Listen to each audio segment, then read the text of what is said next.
Só que eu tenho uma dificuldade de dar as luzes apagadas.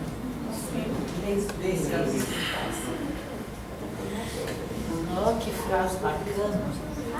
Se você não quiser ser maior do que é, não temerá ser menor do que é.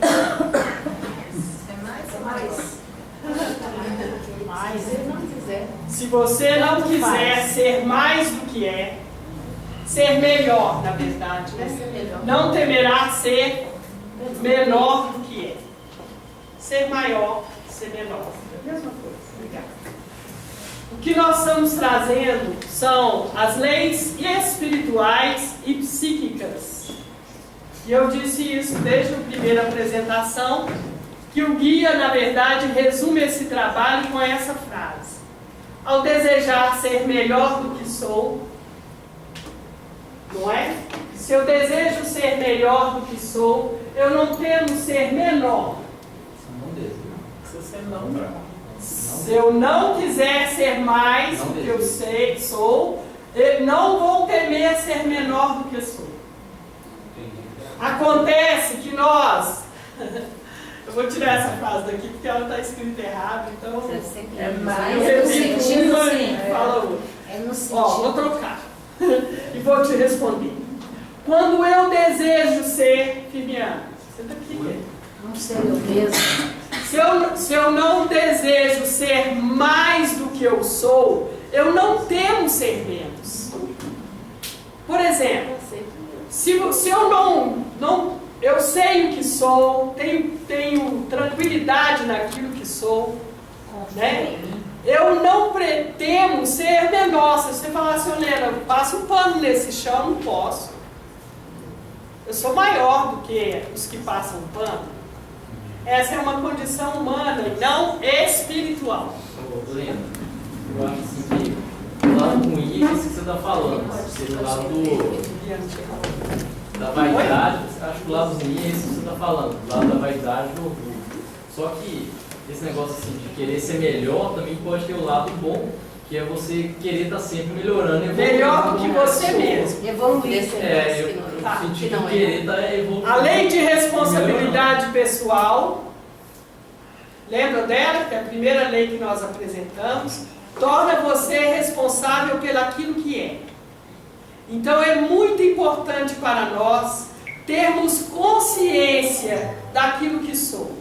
Sim, mas você não pode ter o desejo de estar sempre... Certamente, melhor do que quem? Que eu mesmo, amanhã, Isso, está essa é a melhor que lei. hoje. Essa é a lei. Pior que amanhã. Pior que ontem. Se eu não temer ser... Amanhã está melhor que hoje, pior que Se eu não quiser ser maior do que eu sou, maior, não vou temer ser menor. Posso complementar essa frase? A diferença é que nós olhamos para a questão humana. Na questão humana nós ficamos paralisados, está tudo errado. Deixa eu falar um poema do Fernando Pessoa que complementa muito isso aí. Ah, beleza. Pode ser? Eu vou ler. Ser grande. Fernando Pessoa, nosso patrício lá de Portugal. Para ser grande, ser inteiro, nada teu exageras ou exclui. Ser todo em cada coisa. Põe o quanto és no mínimo que fazes. Assim, em cada lago, a lua toda brilha, porque alta vive. Então, ok, obrigado, madame. Se eu não desejar ser maior do que sou, todos aqui têm consciência do que é. Você pode desejar ser melhor do que é, naturalmente. Melhor do que eu sou. Claro que eu quero ser melhor do que eu sou. Eu não quero ser maior, porque se eu for maior, eu sou maior relativo a quem? A quem eu julgo ser menor. Ah, tá. Percebe? Então, se eu me considero maior, eu não posso me considerar menor. É isso que ele quer dizer. Mas eu posso me sentir melhor do que eu a cada dia, principalmente se eu me conheço. Se eu sei quem eu sou. Este talvez seja o princípio básico da lei de responsabilidade pessoal. Como responsabilizar-me por mim mesma se eu não tenho ideia do que eu sou? Eu vou precisar construir uma ideia de mim. Ter uma ideia daquilo que se passa dentro de mim. E aí eu posso ter responsabilidade sobre aquilo que eu sou. A Valda diz, Lena, você é orgulhosa. Eu falei, que orgulhosa? Eu? Como responsabilizar-me pelo meu orgulho se eu não acredito, não me vejo orgulhosa? Não é verdade? Então esse processo de autoconhecimento, quando nós trouxemos a lei de responsabilidade pessoal, nós trouxemos para convidar a todos a olhar para si mesmo e se ver, do ponto de vista espiritual, responsável por sua própria atitude, pelos seus atos, pelas suas palavras, pelos seus sentimentos, por tudo aquilo que você é e por tudo aquilo que você faz. É possível a nossa consciência se abrir para uma atitude dessas? Então, de repente, eu esbarro aqui, deixo cair. Eu falo, não, sabe por quê? Porque a Andréia colocou na pontinha. O que eu fiz com a minha responsabilidade? Não é assim que nós fazemos? Estamos no trânsito, não, sabe por que é? Porque ele me pressionou, aí eu fiz isso e bati. Não foi a responsabilidade, eu estou sempre justificando. Estou sempre trazendo uma questão que externa a mim mesma. Olha, das muitas vezes que vigiei a minha expressão, de 100 eu me vi 95, 96, dizendo, não, sabe o que é? Ah, Lena, você esqueceu de fazer. Não, sabe o que é? Eu comecei com a expressão não. E comecei a fazer uma explicação do meu esquecimento. Raras foram as vezes que eu disse, é verdade, esqueci. Você foi assim comigo. Você foi muito direta, você foi atrevida, arrogante. Aí eu falo, não, sabe o que é? Quando até eu recebo um elogio e alguém diz, nossa, está tão bonita de vermelho, não sabe o que é? Então nós trazemos sempre algo e dispensamos a nossa responsabilidade pessoal, a nossa verdadeira intenção, a nossa verdade. Não é mesmo? A maioria das vezes que escutamos as pessoas com dificuldades, a dificuldade está em quem? Em mim. Não, quando ela fala para você, chega aqui o Firmiano e fala para mim de uma dificuldade dele. Ele vai falar, porque eu, Lena, tenho causado muito problema lá. Ele vai dizer assim para mim? Não, tem um chefe terrível. Não é verdade? Tem um amigo que fez isso e isso comigo. É isso que nós fazemos.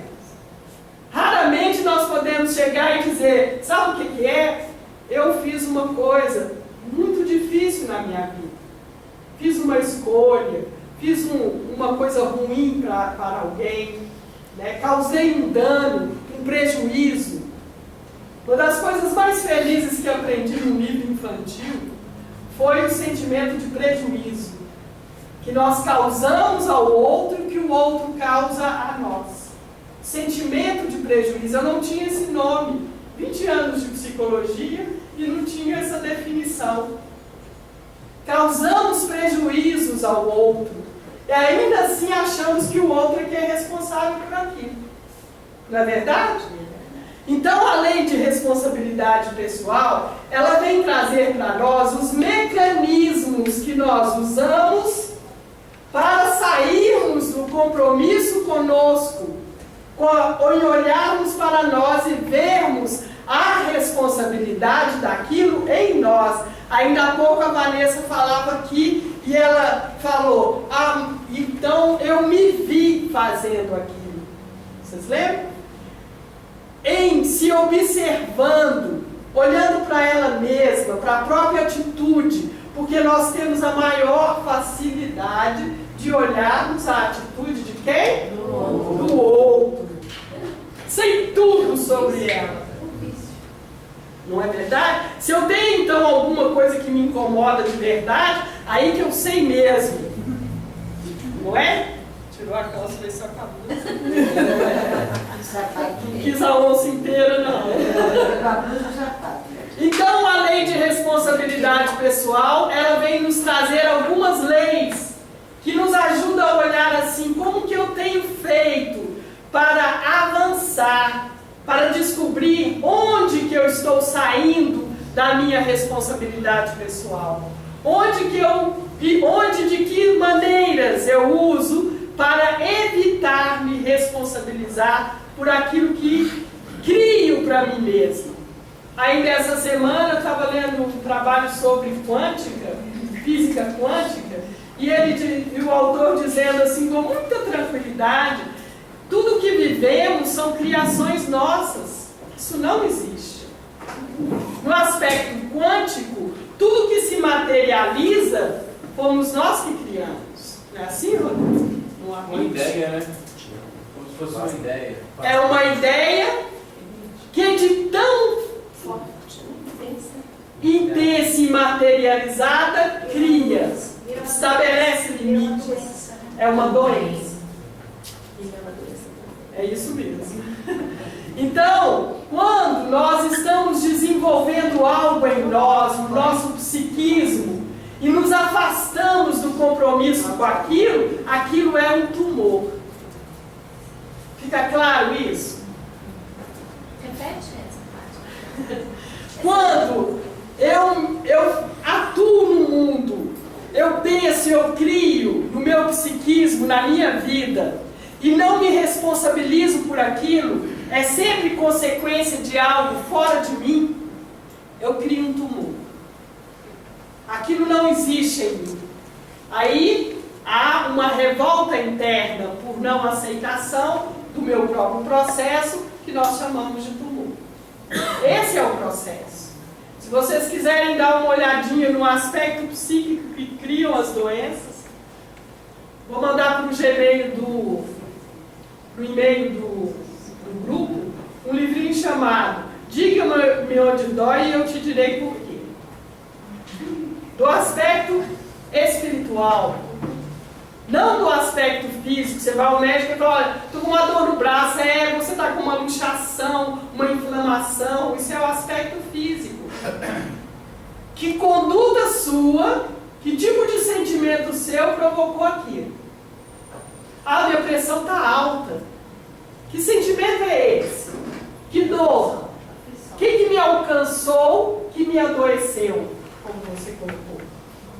Compreende? Então a lei de responsabilidade pessoal e os diversos mecanismos que eu estou falando aqui, lei da gangorra, falsa culpa gera culpa verdadeira, concepção errônea, são todos os mecanismos que usamos para sairmos da responsabilidade que nos cabe, é nossa. Quanto mais distante eu estou dela, mais adoecido estou. Quanto mais próximo estou dela, mais adoecido estou, verdadeiramente exonerando. E essa é a nossa dificuldade. Quando eu passo a exonerar, a pôr para fora, a manifestar aquilo, eu me considero doente e aí eu deprimo no psiquismo, sem perceber que o meu corpo está na tentativa de se tornar são ao exonerar. Seria fácil as doenças para nós, se ela não atingisse o nosso psiquismo, se eu não desejasse ser maior, se eu compreendesse que sou menor e que posso fazer uma doença e ficar livre dela. Aí eu entro na doença, confiante de que o meu corpo está na busca do saudável e libero aquela doença. Muitos de nós vemos aí alguns que passam por doenças graves e se refazem. E muitos de nós vemos uma pessoa começar com uma doença pequena e de repente ela se avolumar e desencarna. Precisa começar tudo de novo. Desencarnar, muitas vezes, é fechar o livro e dizer, já viu aquela hora que você começa a fazer uma tarefa, fica tão bagunçada que você fala assim, peraí, chega. Você faz uma massa de bolo, erra tanto, você fala, melhor lixo, vou fazer tudo outra vez. Alguns de nós desencarnam com o psiquismo nessa condição. Não tem mais por onde consertar. Né? Ou alguns de nós fazem mudanças radicais na vida diante desse propósito e consegue avançar um pouco mais na sua existência atual, trabalhar um pouco mais. Aquelas pessoas que têm experiência de morte, ou que têm doença grave, ou que... Eu lembro quando Beth casou, tinha uma vizinha que falou assim, olha, eu levei um tombo, bati a cabeça, sou outra pessoa. É verdade, eu tinha 16 anos, eu fiquei encabulada, deve ser isso que me levou a fazer uma das coisas. Falei, gente, mas caiu, levou um tombo, bateu a cabeça, mudou, e realmente ela mudou de vida. E é isso que acontece conosco. Temos uma experiência, todos nós que estamos aqui tivemos isso. Temos uma experiência que diz assim, olha, melhor cuidar do espírito. Não é verdade? E aí isso nos traz a essa busca, a essa condição. Então a lei de responsabilidade pessoal, ela é importantíssima na nossa vida. Descobrir os mecanismos que eu crio diante de uma lei, por exemplo, é lei. Eu não posso ficar fora do chão que eu caio. Não é verdade? É uma lei da gravidade. Aqui eu trago a lei da alavanca. É lei. Não adianta com meu jeitinho, minha justificativa, minhas armações, tentar burlá-la. Não tem como fazer isso. Se eu não trabalhar o meu psiquismo para descobrir esse processo, não tem como ir adiante. Então eu respondi isso no princípio. Se não há um trabalho intenso, uma pessoa me perguntou, como é que faz para poder ajudar uma pessoa a sair da síndrome de pânico, o filho? E eu disse para ela, ajuda ele a se ajudar. Ah, então uma pessoa pode fazer isso sozinha? E eu disse, não, não dá. Porque sozinho, num psiquismo alterado, você não tem saída. Não vê. É preciso ser um sujeito muito inteiro para poder trabalhar consigo mesmo. Um sujeito inteiro é aquele que conhece o seu lado sombrio e o seu lado luz. Então ele está inteiro. Aí ele pode trazer luz para a sua sombra.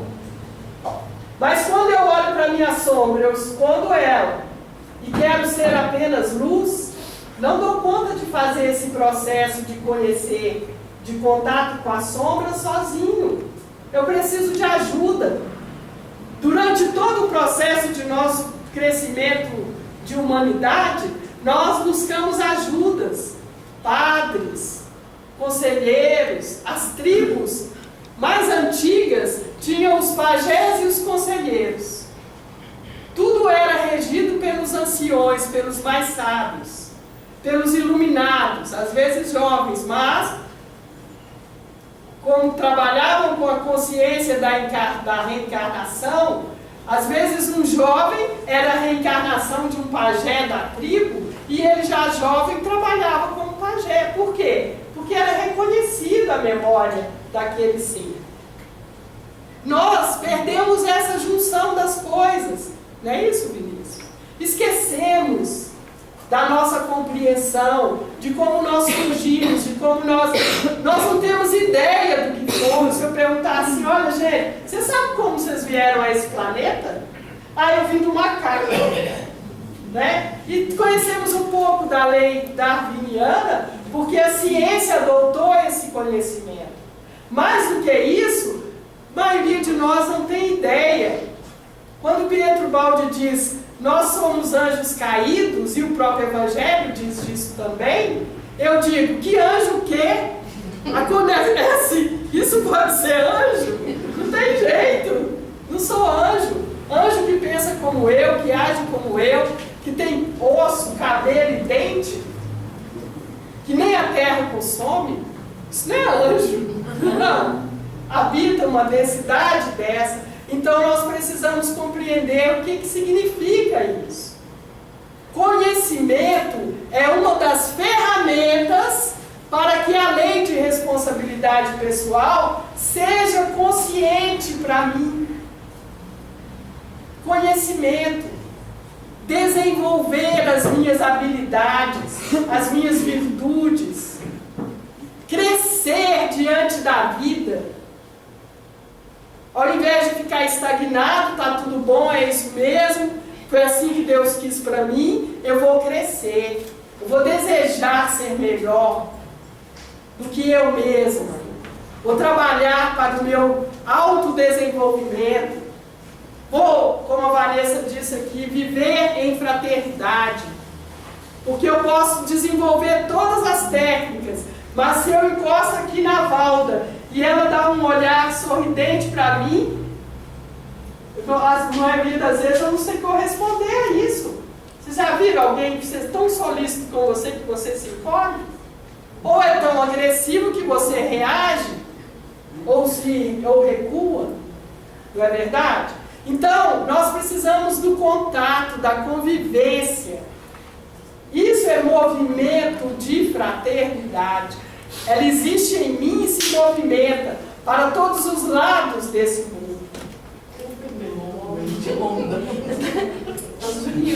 Acho que ele é aqui. Você segura a fumaça aí.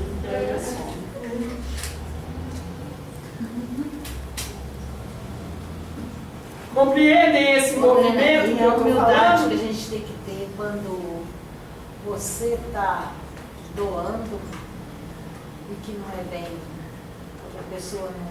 Eu sou contra a expressão tem que ter, sabe, Zezé? Eu não tenho que ter nada. É? Não, eu sou o que sou. Ai, a gente se sente tão impotente. Eu me sinto impotente. E se eu me sinto impotente, eu preciso trabalhar a consciência de minha impotência.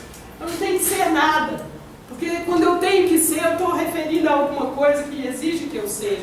Mas quando eu digo, eu preciso ser, eu preciso estar melhor, eu preciso. Quem que precisa?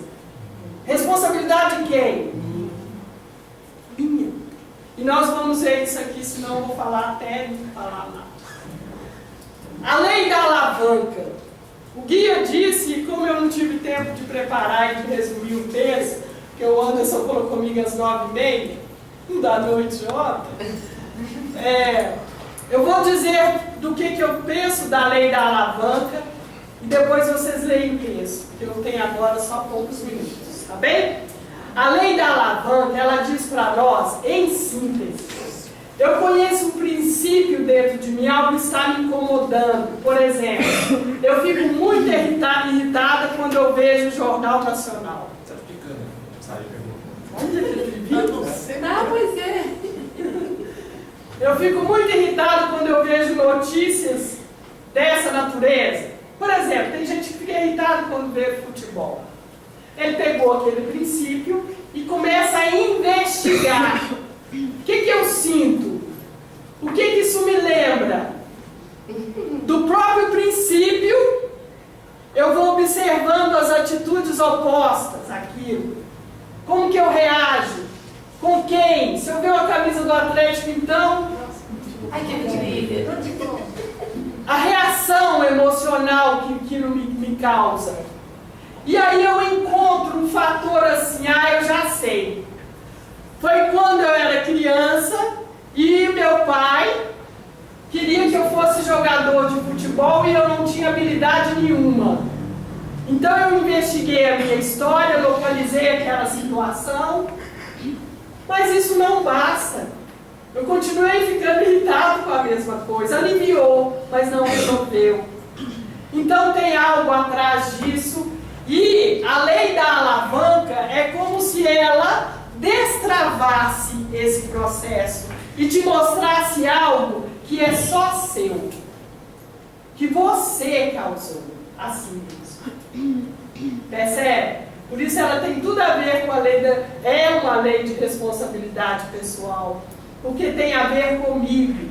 Em algum ponto eu posso descobrir lá no fundo que quando meu pai falou em futebol, eu tinha tanta raiva dele.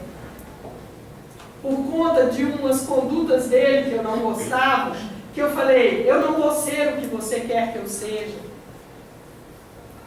E vou aprofundando. E cada vez mais, uma lei vai abrindo esses espaços dentro de mim. E eu vou me liberando cada vez mais. Compreendem assim? Se tiver alguma dúvida, nós podemos voltar a ela. Essa é então a alavanca para abrir o portão que estava trancado. Porque, gente, para uma criança, e nós fomos crianças nessa vida, e para um espírito, tem muita coisa trancada, que nós não damos conta de olhar para elas, que é real, nos causa muita dor. Então eu fecho aquilo, lembra do livro do Lado Sombrio? O castelo? É como se nós fôssemos um castelo e vivêssemos felizes da vida, andando para todos os espaços daquele castelo imenso e maravilhoso. Um dia alguém disse que dentro daquele lugar tinha um monstro. Como eu não quero encarar o monstro, eu puxei a porta.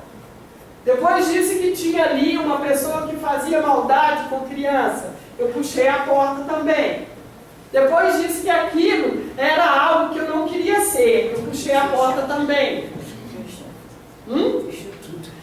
E fiquei com um espaço mínimo, morando num castelo enorme, sem poder utilizar daqueles espaços, sem poder viver aquelas situações que são minhas virtudes.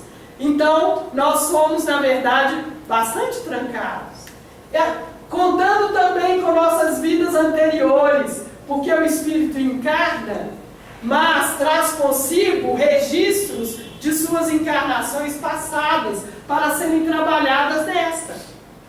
Não é verdade? Então nós viemos cheio de tendências, cheio de, como diz a Débora, cheio de plugzinhos. De repente encontramos a tomada e nos ligamos daquilo. Mas eu já venho com o plugzinho pronto. Encaixa direitinho. Percebe? E isso vai destravando, vai me dando conhecimento de mim mesma. E eu vou me responsabilizando por mim. Ok? Vou passar para outra lei. Esse exemplo aqui a gente já falou dele de uma outra forma. Sugiro que vocês leiam. Se tiver alguma dificuldade, voltem para a gente falar da próxima vez, tá bom? Todos receberam a apostila? Quem não tiver, fala comigo que eu trago de volta. A palestra, eu trago da próxima vez. Eu dei a palestra aqui para todo mundo no dia que iniciei esse estudo, não é isso? A palestra. Tá também. Está disponível no e-mail também. Só que ela tem uma senha chatinha de abrir. Não consigo entrar naquele jeito. Por isso é que eu imprimi. O trauma da infância não é diretamente responsável pela neurose. Então quem é responsável pelas nossas neuroses? Você. Essa é uma das... Meu pai, minha mãe.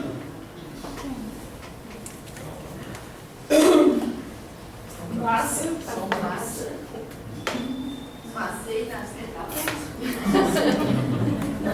Pode passar para a praça. Então, essa é uma das leis que eu gosto mais de estudar. Tem tudo a ver com uma grande liberação que faço na minha vida. Gostaria muito que vocês também a fizessem. Que é: o trauma da infância não é diretamente responsável pela nossa neurose. O trauma da infância apenas indiretamente produz carência, infelicidade, frustração, negatividade, sentimentos e padrões de comportamentos destrutivos que nós chamamos de neurose. A maioria de nós, quando vamos nos conhecendo e descobrindo como foram geradas as nossas complicações, nossas frustrações, nossa infelicidade, nossa carência, mamãe nunca olhou para mim. Papai passava e nem me via. Alguém já disse isso aqui? Só viu, meu irmão. Meu pai sabia. Em casa só tinha uma menina, a minha irmã mais velha, docinho de coco da mamãe. Não é? A outra diz assim, eu era escrava. Ela olhava para mim, me via negra e falava, é ela, a escrava. Eu creio assim. Eu dizia, como eu era muito espertinha, não precisava tomar conta de mim. Eu falo até hoje, às vezes me pego reclamando. Minha mãe nunca pegou na minha mão para me ajudar a escrever. Antigamente usava. Nunca me mandou fazer o dever de casa. Nunca me mandou, eu esqueci, deixei de fazer. O professor me mandou embora. Ela nunca falou, vai fazer o dever de casa. Não é? A Liane chegava em casa, a hora que ela subia o caminhozinho de chegar lá em casa, ela já gritava e minha mãe chegava e fazia, desesperada para fazer o dever. E a minha mãe ficava lá ajudando ela horas e horas. Então, isso indiretamente não produz a neurose. Acontece que eu já vim pronta, com aquela sensibilidade. O pai fez isso, eu desenvolvia exatamente o que eu queria e precisava para o meu crescimento. Não é verdade? Se o pai fez algo de ruim para mim, ou se alguém que me criou, que me acompanhou no desenvolvimento, fez algo de ruim para mim, isso é de responsabilidade dele. Se eu fiquei afetado ao ponto de desenvolver uma neurose, isso é responsabilidade minha. Nós temos exemplos muito interessantes. Pessoas que passaram por traumas terríveis da infância, não tem sequela nenhuma. Trabalharam aquilo, compreenderam aquilo, viveram aquilo, trataram aquilo com tranquilidade, honraram os pais por conta disso. E eu disse para vocês que uma coisa que eu ganhei, que foi muito legal de fazer esse estudo, é reconhecer a condição de nossos pais. Porque nós apontamos diretamente os erros deles. Sabemos todos os erros de nossos pais para conosco. Às vezes para com um irmão, com alguém mais próximo. Mas nós não olhamos para as condições destes pais. Não é verdade? Não olhamos para a coisa mais ampla, eu vejo só a mim mesmo. E me fecho e desenvolvo essa neurose porque eu estou ligada naquilo, eu já vim com esse propósito, com essa abertura. Fala. Por exemplo, uma criança que sofre abuso, ela desenvolve uma neurose, aí é porque ela já tinha tendência para isso? Também se encaixa nesse... Esse é um assunto delicado, mas eu vou te dizer com muita tranquilidade. Todos nós que somos abusados, também abusamos. Como assim? Lei de causa. É aquela história do livre-arbítrio que eu contei aqui. Hoje eu estou numa prisão, sou abusada. Me esqueço das muitas e muitas vezes que pratiquei aquilo. Se eu desenvolvo uma neurose em função disso, é porque eu não dei conta de ficar... Talvez uma fumaça. É porque eu não dei conta de ficar naquilo que é saudável em mim, porque a minha tendência é lamentar sem fim, coisa que eu fiz e não quero pagar o preço por isso. Compreenda? Isso é espiritual. Qualquer coisa que nos acontece vem para a mesma lei, porque é uma lei. É uma lei. Compreenda isso? Desculpa te interromper. Então, só para ver se eu entendi. A pessoa foi abusada quando criança nessa vida. O que você está dizendo é que provavelmente é uma resposta dele ter sido abusador em outra vida? Ó, nós achamos, e para o nosso raciocínio, que é sempre tendente a ser lógico, que as coisas são assim, diretas. Né? Então eu chuto o Firmiano, na outra encarnação alguém ou ele me chuta. Não é bem assim. Nós sofremos danos pelas condutas que tivemos. Que tipo de abuso nós vivemos hoje? Por exemplo, o abuso sexual, que o Bruno falou. Que tipo de abuso eu fiz antes? Não sei. Não necessariamente seria o sexual. Não necessariamente seria o sexual. Mas o que veio para a minha educação agora é este. Veio para a minha educação. Eu preciso daquilo como espírito. Porque se eu pensar assim, uai, fulano precisa disso para poder vencer? Não precisa, uma criança não precisa disso. Mas um espírito, nós não sabemos. Vocês sabem que o espírito de vocês precisa para realmente aprender o programa que vocês vieram desenvolver aqui, nós viemos desenvolver aqui nessa vida? Ainda não sei. Então, nós não temos ideia. Então, na verdade, a criança traiu aquilo para ela. Mas não criança. O espírito. Exatamente. O espírito vem com aquela necessidade. Ele experimenta aquilo. Porque muitas crianças foram, para muitas crianças houveram tentativas de abuso, mas o abuso não aconteceu. O que tinha essas crianças de diferente para aquelas que aconteceram? Só posso entender que havia uma vulnerabilidade espiritual. Vamos lembrar disso, porque senão a gente vai confundir. Criança precisa ser abusada, gente? Ao contrário, criança precisa ser bem tratada. Os pais responsáveis criam crianças para criá-las saudáveis e não para causar neurose em ninguém. Embora nós sejamos desequilibrados, gritamos, fazemos confusão, criamos dificuldade em casa, quebramos as coisas, jogamos um monte de situações em cima dos outros. Eu estou falando alguma coisa que não acontece na vida de vocês? Isso é família, tufão, como diz o povo.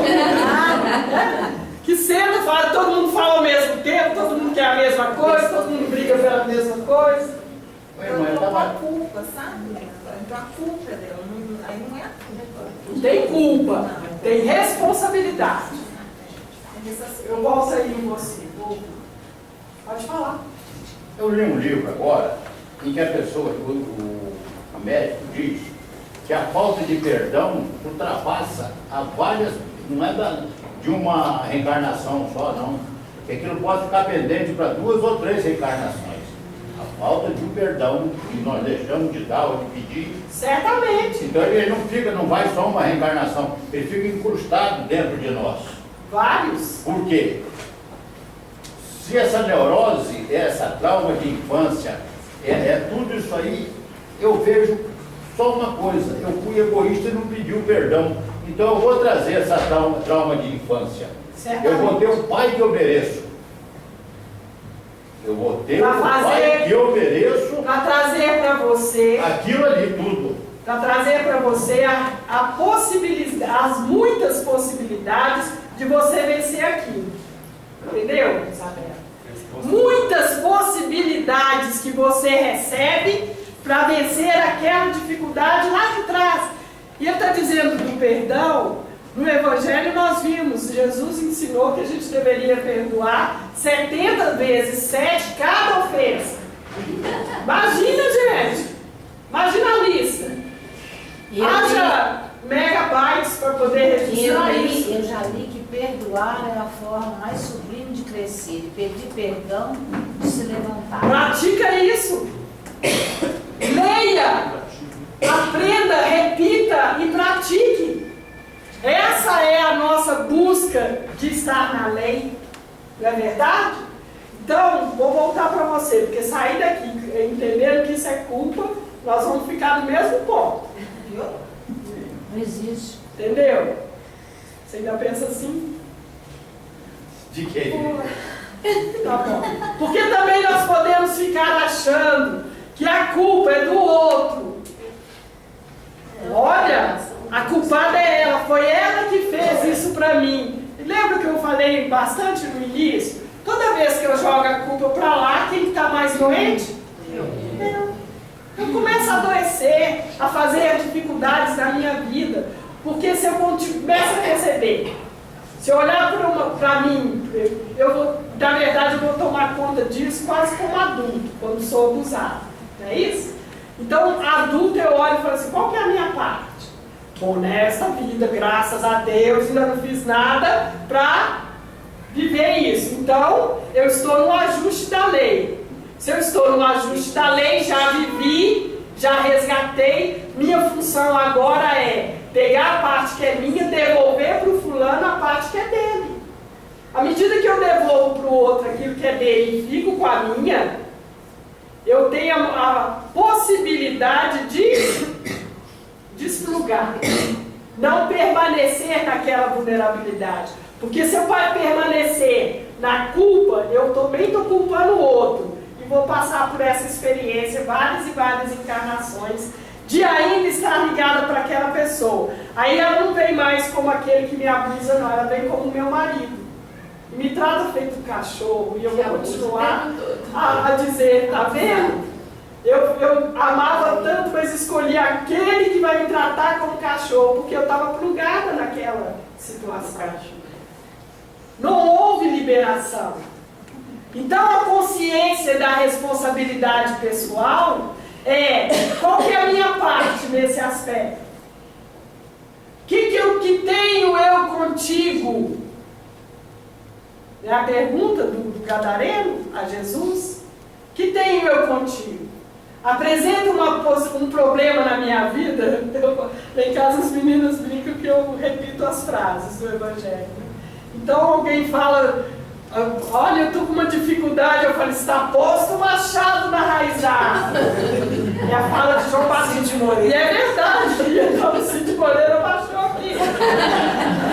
Mas eu gosto dessas expressões. Aparece uma dificuldade na minha vida, eu olho e falo, que tenho eu contigo? Aparece uma pessoa que me irrita, me provoca, aí eu começo a olhar para ela. O que eu tenho com essa pessoa?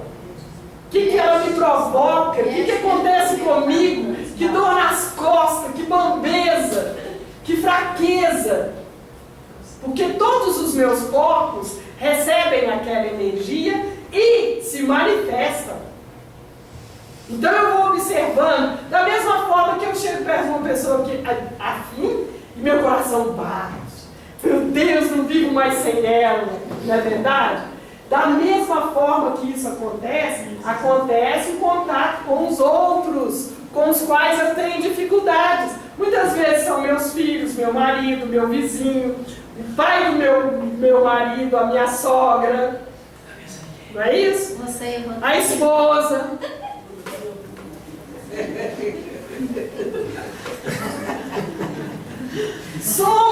Não estamos unidos por acaso. O mesmo amor que me une, a mesma provocação. Olha para a provocação que nós temos um com o outro. E nós nos olhamos, não é verdade, Rodrigo? Porque só olhando para elas e nos responsabilizando é que nós vamos achar um equilíbrio entre nós. Eu falei, você pegou pesado comigo. Daí eu falei, não, Rodrigo, fui mal, peguei mesmo. Não é verdade?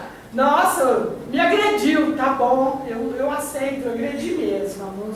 Eu espero não fazer isso de novo. Mas se eu fizer, por favor, tenha tolerância comigo, porque eu também estou exercitando tolerância para com as pessoas que me agridem. É este o propósito, a Sueli falou semana passada. Vá fazendo. Não importa que polaridade que você está, às vezes você está no negativo, às vezes você está no positivo, não interessa, vá fazendo. Você vai achar o equilíbrio dentro de você, você vai achar a sua parte de responsabilidade naquilo que você está vivendo, e isso é que vai te liberar, te libertar. A expressão do Evangelho de Jesus é claríssima. Conhecereis a verdade e a verdade me libertará. Vai me libertar de quem, gente? De mim mesma. Das muitas e variadas dificuldades que eu acumulei na vida para mim. Que eu gerei no princípio natural de convivência com os outros e comigo mesmo. Não é verdade? Mas eu posso ir trabalhando. Quando não sei, de vez em quando eu acerto, erro muito, é verdade, mas eu não estou mais nesse mundo inconsciente da minha responsabilidade. Isso me alivia muito, porque à medida que eu esqueço que a responsabilidade é minha, o trauma aumenta, a dificuldade aumenta. E à medida que eu entro na dificuldade, mais ou menos como Jesus nos explicou, nos exemplificou. Quando os romanos colocaram a cruz nas costas de Jesus, falaram, você tem que levar até no Gólgota desse negócio aí, essa cruz. O que ele fez? E ficaram abismados porque ele abraçou a cruz. Falou, bom, é a minha trajetória, eu vou levá-la, é minha. Eu vou fazer esse propósito. Eu tenho uma grande dificuldade na minha vida, eu preciso fazer mudanças, preciso crescer, preciso desenvolver. Eu pego a minha enxada, como diz o pai Tomé, e vou trabalhar na minha lavoura, intensamente, até ela ficar gasta.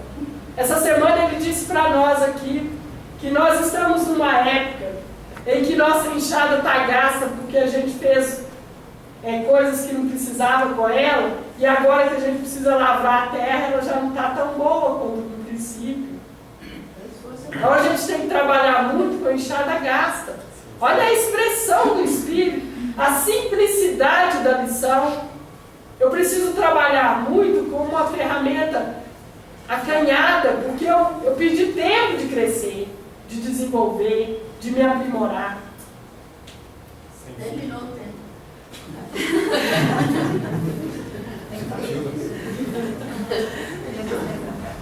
Eu trouxe uma música para nós, que é do Mirabai Seiba. É uma música relaxante. Nós vamos ouvi-la. E vamos pedir à espiritualidade trazer-nos o alívio, a compreensão, a abertura para reconhecermos as nossas muitas responsabilidades e o quanto nós já caminhamos nelas, o quanto nós já nos abrimos para recebê-las. Isso é fato, isso também é lei. Quem está aqui ouvindo uma questão dessa, se abrindo os ouvidos para uma palavra dessa forma, com um conhecimento deste, fez o trabalho de se abrir internamente para isso. Nós vamos agradecer a Deus, vamos ampliar o nosso propósito de crescimento interno, fazermos, como diz a Sueli, o nosso sankalpa, ou seja, o nosso propósito interior. Eu quero conhecer a verdade sobre eu mesma, seja ela qual for, tomar posse da minha própria verdade, construir o meu futuro consciente. Eu quero conhecer a verdade sobre eu mesma, seja ela qual for, e nos abrir. Tá bem? Vamos fechar os olhos. Alício. É um prazer recebê-lo, Alício. Obrigado. Esteja conosco quando desejar, viu? Obrigado. Obrigada a você. Rodrigo, qual é a música para mim? Eu acho que ela está.